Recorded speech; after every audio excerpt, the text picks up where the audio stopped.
안녕, 친구들. 만나서 반가워요. 선생님은 수학 동화도 쓰고 수학 글쓰기도 가르치는 글쓰기 마법사 맘쌤이에요.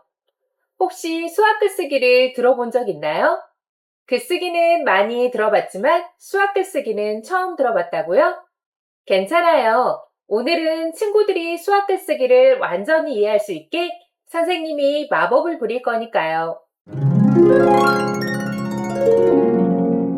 수학 글쓰기란 한마디로 말해서 수학을 소재로 나의 생각을 나만의 글로 표현하는 것이에요.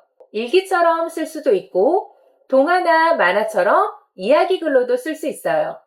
또 설명글이나 편지 형식으로도 쓸 수 있답니다. 아직도 감이 안 온다고요? 그럼 오늘 하루 동안 겪은 일 중에 수학과 관련된 상황이 있었는지 떠올려 볼까요? 친구들은 오늘 몇 시에 일어나서 몇 시에 잠이 들었나요? 이렇게 하루 동안 깨어 있었던 시간을 알아보는 것도 수학이고, 집에서 학교까지의 거리를 측정해 보는 것도 수학이에요.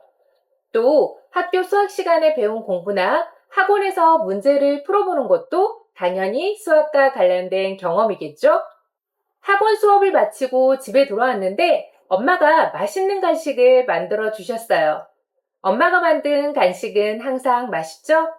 간식이 입맛에 딱 맞는 건 엄마가 레시피대로 재료를 딱 맞게 계량했기 때문일 거예요.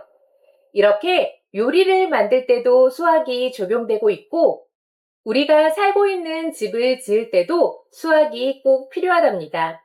이처럼 수학은 우리가 살고 있는 세상 곳곳에 적용되고 있어요. 수학 글쓰기는 이런 다양한 경험을 여러 가지 갈래글로 표현해보는 활동이랍니다. 곰곰이 생각해보니 우리 주변은 온통 수학으로 이루어져 있는 것 같네요. 앞에서 말한 것처럼 수학 글쓰기는 다양한 방법으로 표현할 수 있어요. 친구들이 매일 쓰는 일기처럼 수학일기 형식으로 쓸 수도 있고, 수학 동화책을 읽고 수학 독후감을 쓸 수도 있어요.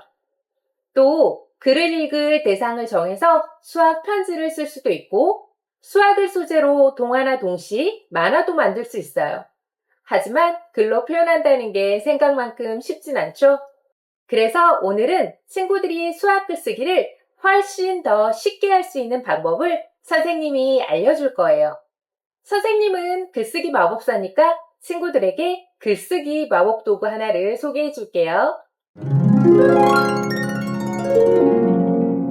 그게 뭐냐면 짜잔! 그래픽 조직자예요. 그래픽 조직자를 처음 들어본 친구들이 많을 테니까 이해하기 쉽게 설명해 볼게요. 사람의 몸을 지탱해 주는 게 뭘까요? 맞아요. 뼈대예요. 사람의 몸을 뼈대가 지탱해 주는 것처럼 우리가 쓰려고 하는 글에도 생각의 구조가 필요해요. 그 생각의 구조를 틀로 만든 다음 글을 쓸 때 꼭 들어가야 되는 요소들을 넣어주면 매우 편리하겠죠? 이런 틀을 그래픽 조직자라고 생각하면 돼요. 그래픽 조직자는 한마디로 말하면 우리 머릿속 생각을 눈에 보이게 정리해주는 글쓰기 틀이에요.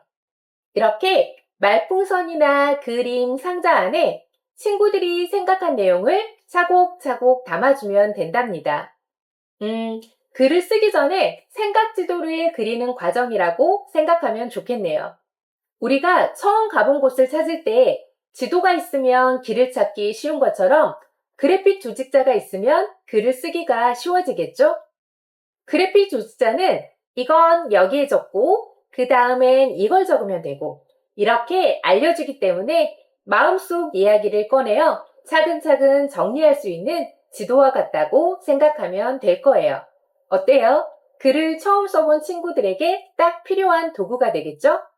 그럼 친구들, 지금부터는 그래픽 조직자가 무엇인지 수학일기 그래픽 조직자를 보면서 좀 더 쉽게 설명해 줄게요.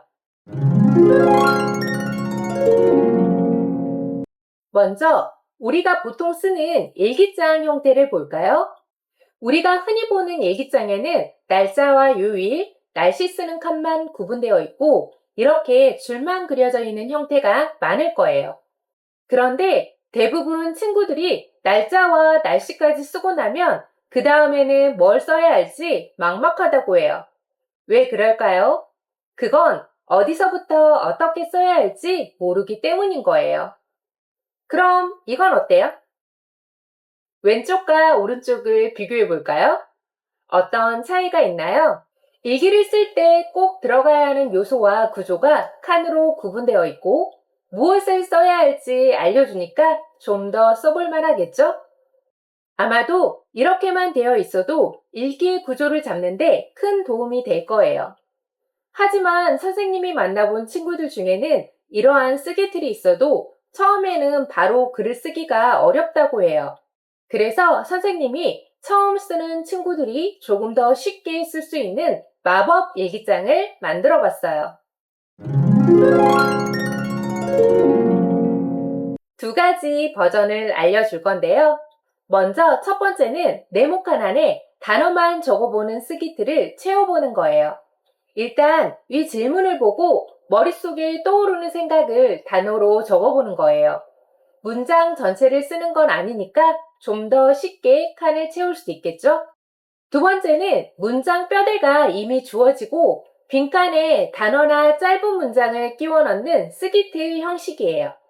앞에서는 단어를 써봤으니까 이번에는 문장 뼈대에 단어를 끼워 넣으면 돼요. 그 다음 완성된 문장으로 써보면 나만의 수학 일기가 완성되는 거예요. 처음 단계에서는 그래픽 조직자를 활용하지만 익숙해지면 자연스럽게 그래픽 조직자가 없어도 글을 쓸 수 있게 될 거예요. 어때요? 일기도 써볼만 하다는 생각이 들겠죠? 다른 갈래글 쓰기도 마찬가지 방법으로 써보면 된답니다.